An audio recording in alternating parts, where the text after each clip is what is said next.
Here we go, not one, but two new boards from Red Paddle Co. Say hello to the 12'6" and 14' Sport Plus.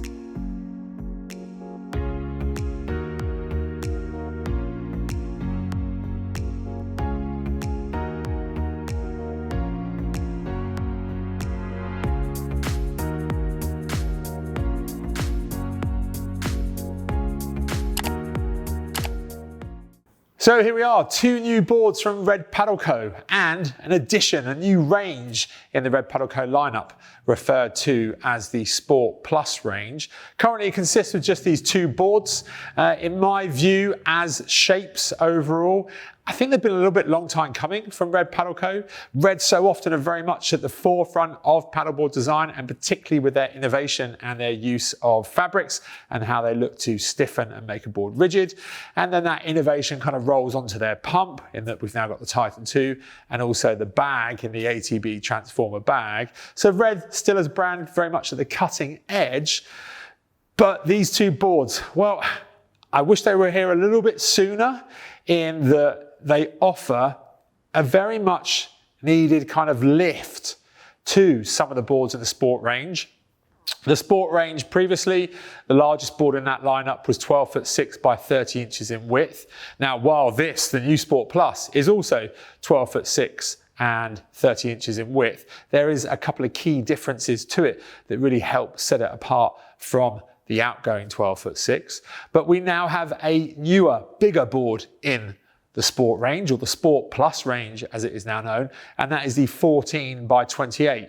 Now that board is pretty exciting in my view, but I'll come on to that in just 1 second. Now, this here as the 12'6" Sport at 30 inches in width, while it does share those same dimensions as the outgoing 12'6", the big key change, and I think it is going to appeal to a lot of paddlers out there, is that it drops from 6 inches in thickness to 4.75 inches in thickness. Now, what does that mean to you as a paddler on the water? Well, how can I explain it? 6-inch thick boards are more rigid, no question. However, you do end up with something that feels a little bit disconnected, a bit more corky. You kind of bob a little bit more on the water surface, and that can translate to a slight drop in stability. Now, the easiest way to get around that and develop more of a connection to the water surface and how you're interacting with it on the board, well, that's to make the board thinner. So this board is now 4.75 inches thick. It is worth noting that it's not as simple as just building a thinner board, because thinner boards aren't as rigid. Now, this is where Red have always set themselves apart, and that is in terms of the construction, and the quality of the construction allows Red to run at far higher pressures than we see in other brands. So that ultimately translates to greater rigidity. And then there's also little bits in here, and in the sport lineup, we've got the RSS battens, or rigid stiffening system. So that's these plastic battens that run down in these pockets on the rail. Now, on a board that's 4.75 inches thick, it makes this board around 35% stiffer in the main standing area than you would get it on an equivalent thickness in a board without RSS battens. So they really translate to overall performance in this main standing area. As a board and as a shape to paddle, do you know what is really rewarding? The tail's slightly wider as well than the outgoing 12'6", so it runs a much more parallel overall outline. And yeah, I really like paddling this board. So from the nose, you've got this nice pointy nose, which is actually extending the overall length of this board and allowing you to get full contact with the water surface across this 12'6" length. And it translates quite quickly down to what are very broad shoulders here in this forward section of the board. And they really add to a lot of stability within the forward section of this board. So if you're encountering any chop or sideways chop particularly, this board handles it really, really well.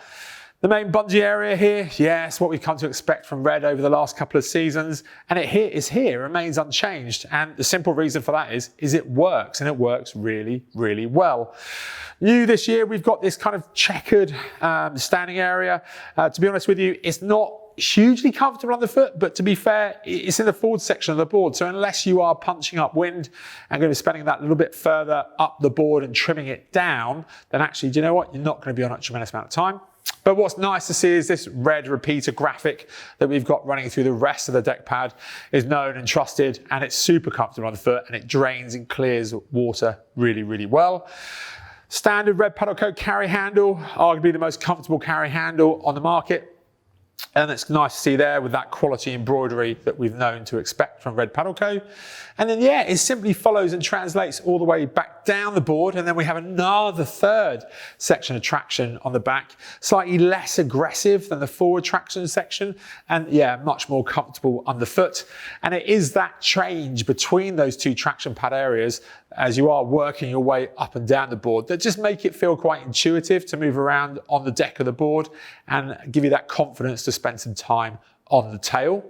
As I've already alluded to as well, the tail on this board is slightly wider than the outgoing 12.6. So yeah, so if you're starting to engage those first buoy turns, then it's just easy on this board.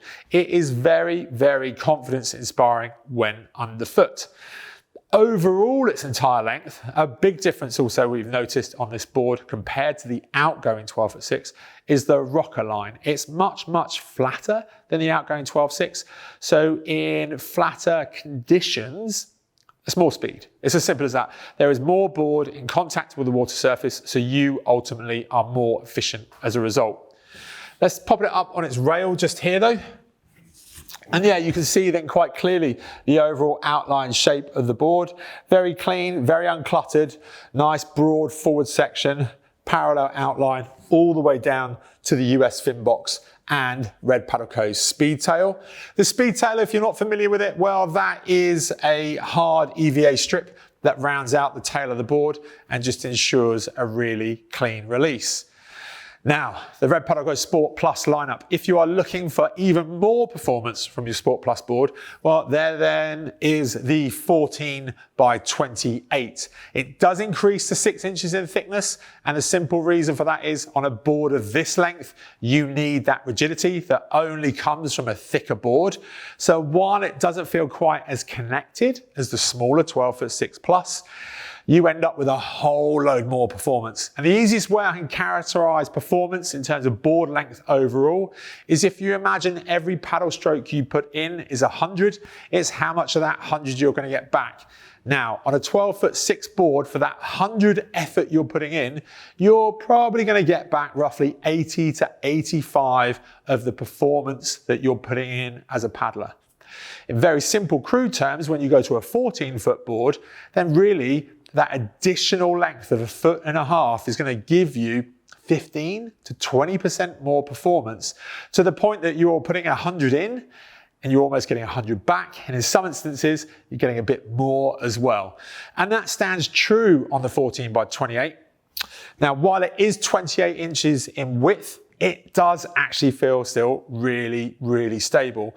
A really broad nose section in those shoulders on the board, up and around the bungee area, translates all the way back down to a nice parallel outline in that midsection. We've then also got the RSS battens in that main standing section, which is making this board more rigid.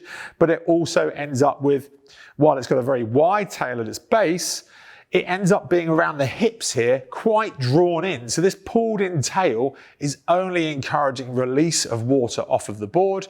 And that combined with the speed tail on the back end, this hard EVA rail that we have, then yeah, this board moves. It's very quick. And I think it's going to work well for somebody who's kind of stuck between, say, Red Paddle Co's Voyager lineup and something like the Red Paddle Co Elite. And that's where, for me, this board really, really drops into the range. I guess if I have one criticism of this board in particular, the 14 by 28, is, well, that additional length that comes from being 14 foot in length, it would benefit from some kind of secondary stiffening system. When you build a board this long and it's inflatable, it's really hard to make it stiff over its entire length. Now, Red Paddle Co, as we know in the compact series, they have their quad stringers, which go around and encase the board and help make it more rigid, while you go all the way to the performance end of the Red range, and you've got the Elite with what they call the FFC, or the forward flex control, which is 2 carbon rods in a cam, really locking out that forward section, making the board exceptionally rigid, and I would argue one of the most rigid inflatables on the market as a result. It's a little bit surprising to see that Red haven't integrated some of that technology into the forward section of this board. But as I say, I'm being a little bit critical, but a little bit picky perhaps, because what is overall a fantastic board and a really nice crossover kind of hybrid, if you like, between a good tourer and something that will also stand up to well, kind of putting around a good time around a race course as well. So look, there you have it. If you're in the market for a new board from Red Paddle Co. and you want something that's going to offer you the most performance on the water, but also the most versatility in terms of, you know, paddling distance, spending some time on the board over a long period of time, maybe overnight camping perhaps, then the Sport Plus is well worth a look.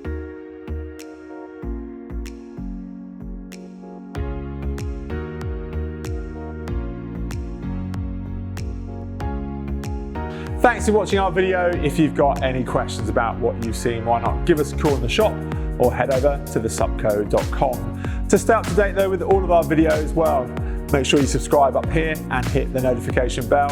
But to see our next video, well, take a look up here.